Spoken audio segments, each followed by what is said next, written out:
पाकिस्तान की सबसे पहली youngest horse back archery player जिन्होंने नेशनल और इंटरनेशनल लेवल पे पाकिस्तान को रिप्रेजेंट किया। ये इतना मुश्किल काम कैसे कर लेती हैं, किससे सीख रही हैं और कब से प्रैक्टिस कर रही हैं? टर्की में कंपटीशन था जिसमें पाकिस्तान से सिर्फ मैं ही अकेली थी। आउट ऑफ अराउंड 100 प्लस मेरी 50th पोजीशन पाकिस्तान की आई थी।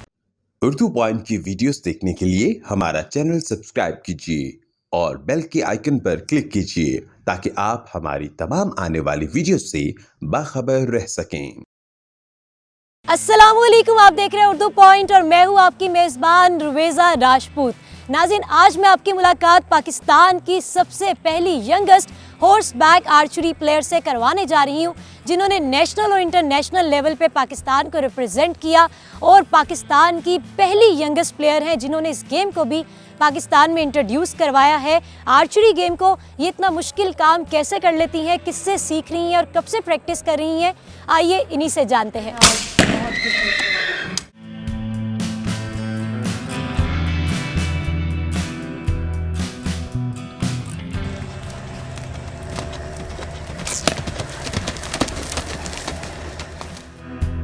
नाजिया, इतना यूनिक नाम है आपका, सबसे पहले तो ये बताइए कि क्या मतलब होता है इसका? मेरे नाम का बेसिकली मतलब है विक्टोरियस, अरबिक वर्ड है ये, और जिस तरह उर्दू में हम नजात कहते हैं उससे ये वर्ड बेसिकली आया।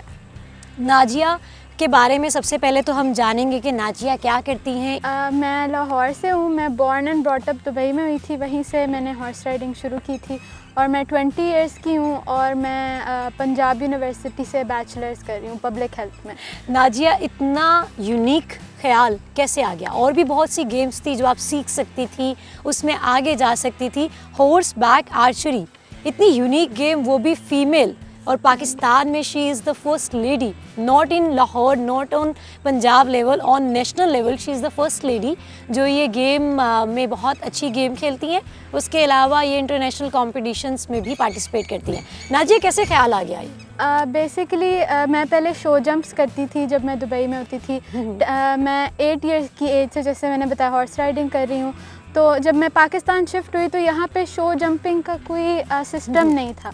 तो यहाँ पे ज़्यादातर लोग, आपको जिस तरह पता है नेज़ाबाजी के इतने फंक्शन होते हैं, तो ज़्यादातर लोग उसी में ही इन होते हैं और इस वजह से मुझे थोड़ा सा डिफ़िकल्ट हुआ शो जंपिंग को परसू करना। फिर उमर सलीम है जो इस क्लब के हेड है, मेरे कोच हैं, वो ड्रेकिन शाह सवार्स को वो हेड कर रहे हैं।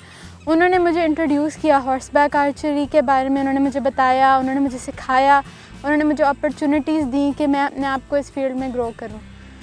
बेहतरीन। इनके पास ही अपनी घोड़ी है, इसका नाम जानते हैं कि इसका क्या नाम है? इसका नाम है जेसी।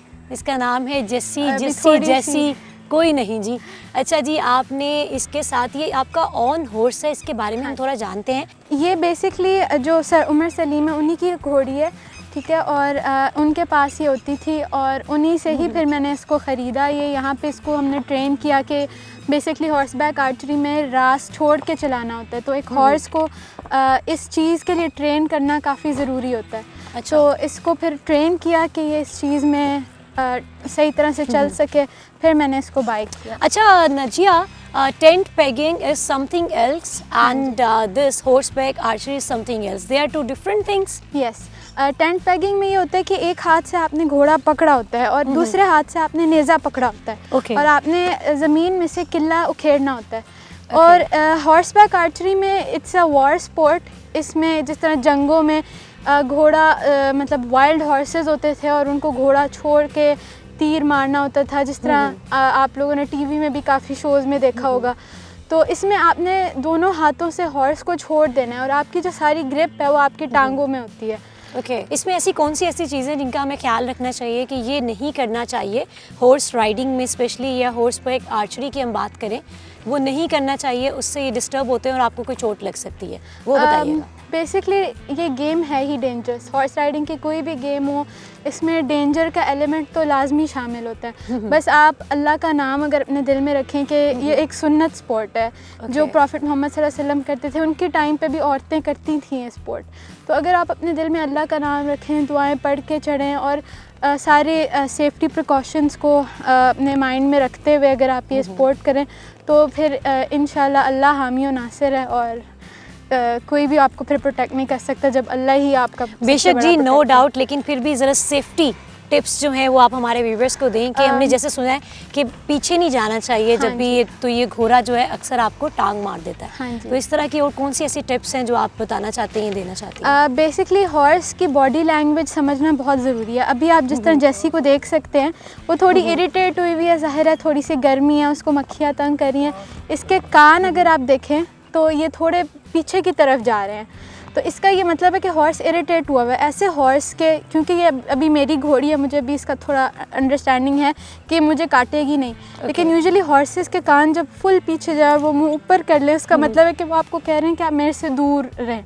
ओके। तो ये हॉर्सेस की एक बॉडी लैंग्वेज ही बड़ी खूबसूरत चीज़ है जो जिससे वो कम्युनिकेट करते हैं। इसके अलावा अगर आपको राइडिंग नहीं आती तो आप अकेले कभी घोड़े पे ना चढ़ें। नाजिया, मुझे ये बताओ कि नेशनल लेवल पे और इंटरनेशनल लेवल पे आपने कितने ऐसे कॉम्पिटिशन्स हैं जिसमें पार्टिसिपेट किया है और कितने ऐसे जो विन किए हैं? तो बेसिकली नेशनल लेवल पे कॉम्पिटिशन्स नहीं होते अभी फ़िलहाल पाकिस्तान में, क्योंकि पाकिस्तान में चंद ही लोग हैं जो स्पोर्ट को परसू कर रहे हैं। मतलब मैं हूँ और मेरे इंस्ट्रक्टर उमर सलीम है और एक दो और लोग हैं जो इस क्लब में आ रहे हैं और बाकायदा ट्रेनिंग ले रहे हैं। तो लेकिन नेशनल लेवल पे मैंने जिस तरह नून का एक पोलो लीग हुई थी 2021 में, वहाँ पे मैंने एक डिस्प्ले दिया था हॉर्स बैक आर्चरी का। फिर मुल्तान में जहांगीर मेमोरियल कप हुआ था एक, उसमें भी मैंने हॉर्स बैक आर्चरी का एक वो दिया था, डेमोन्स्ट्रेशन दी थी। ओके। और इंटरनेशनल लेवल पे अभी मई के महीने में मैं पहले ईरान गई थी, वहाँ से मैंने प्रॉपर ट्रेनिंग ली। अली गुरचियन है ईरान से, उनसे, वो वर्ल्ड चैम्पियन है हॉर्स बैक आर्चरी के। ओके। तो उनसे मैंने ट्रेनिंग ली। फिर टर्की में कंपटीशन था जिसमें 90+ मतलब लोग थे, कंट्रीज़ थी। हर कंट्री में से 5 से 6 लोगों की टीमें थी, लेकिन पाकिस्तान से सिर्फ मैं ही अकेली थी। इस वजह से अल्हम्दुलिल्लाह उसमें आउट ऑफ अराउंड 100+ लोग, मेरी 50th पोजीशन पाकिस्तान की आई थी। तो जो काफ़ी अच्छा था फॉर अ बिगिनर। अभी मुझे सिर्फ 6 She is the first lady from Pakistan who is representing our country on international level by this game. तो कैसी फीलिंग्स आती है जब लोग जानते हैं कि आप ब्रॉट अप भी वहीं से हैं, बाहर से हैं, और फिर भी आप अपने कंट्री को रिप्रेजेंट कर रही हैं? कैसी फीलिंग्स है? अल्हम्दुलिल्लाह काफ़ी अच्छी फीलिंग आती है कि अपने मुल्क को मतलब पाकिस्तान कोई आसानी से नहीं हमें मिला। वो काफ़ी मतलब फ़ाइट्स के बाद जो हमारे कायदे आज़म हैं उन्होंने हमारे लिए ये मुल्क हमें दिया ना। जिस तरह अभी इंडिया में जो हालात चल रहे हैं, अगर पाकिस्तान ना होता तो अल्लाह ही जानता है कि हमारा भी क्या हाल होता। तो हम सबको चाहिए कि हम अपने मुल्क से प्यार करें और इसके लिए कुछ ना कुछ करें अपने मुल्क के लिए। डर नहीं लगता है? डर, अगर आप डर अपने अंदर पैदा कर लेना तो फिर आप कुछ भी नहीं कर सकते। कभी ऐसा खौफ आया हो कि अभी मैं नीचे गिर जाऊंगी? नहीं, क्योंकि गिरना तो इस चीज़ में इनएविटेबल है। मतलब आप कभी भी कहीं भी गिर सकते हैं। मुझे अपने दिल में ये अल्लाह पे भरोसा होता है कि मैंने दुआएं अपनी पढ़ ली हैं, तो अब जो होगा बेहतर होगा। अगर जान भी चली जाती है ना तो वो अल्लाह को वही मंजूर है।